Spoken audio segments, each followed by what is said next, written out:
I'm Donald Bosch. I'm Emeritus Professor at the University of Maryland Center for Environmental Science, and I served on the President Obama's Oil Spill Commission after the Deepwater Horizon blowout. The drilling rig, Deepwater Horizon, was drilling a well for BP, and it was in about a mile deep water.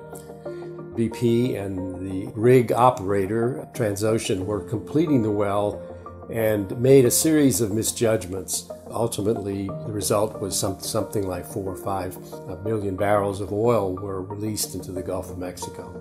What happened in 2010 was really the outcome of a series of mistakes and neglect that took place long before. There were mistakes made in estimating the probability of an impact and making sure that there was adequate government oversight. There were problems with the blowout preventer that was supposed to make it very unlikely that there could ever be a blowout. We recommended that the government's programs within the Department of the Interior should be reformed to separate out the Safety Bureau from that responsible for the leasing and development of the oil and gas tracts in the Gulf of Mexico. We recommended that the industry develop a capacity to stop a blowout more quickly than they had. We recommended that there should be a more systemic way to assess safety, the safety risk, not just individual processes, but in a collective way.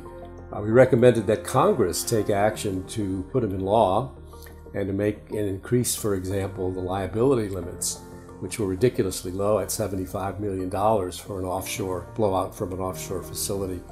So some of those things were done and some were not done. My concern now, though, is with the deregulation, the rolling back of some of these safety rules that we see in the Trump administration that has occurred.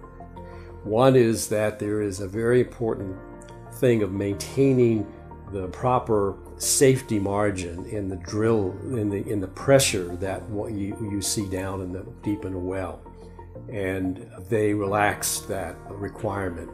Secondly, I mentioned the blowout preventers. Turns out the blowout preventer in Deepwater Horizon hadn't been inspected; it wasn't working right. So this administration rolled back the requirements that there be third-party, independent inspection of blowout preventers. Finally, a third example is the requirement to have continuous 24/7 onshore monitoring by technical people onshore who are watching what's going on in the well, communicating with the people on the well. They reduced that requirement as well. I think there are a number of questions on the horizon. First of all, we need to be asking the question, where do we go in the long run? And with climate change, essentially decarbonize our economy by sort of the middle of the century. I think one should ask the question, do we need any expanded offshore drilling when it's going to take 20 years or so to produce it?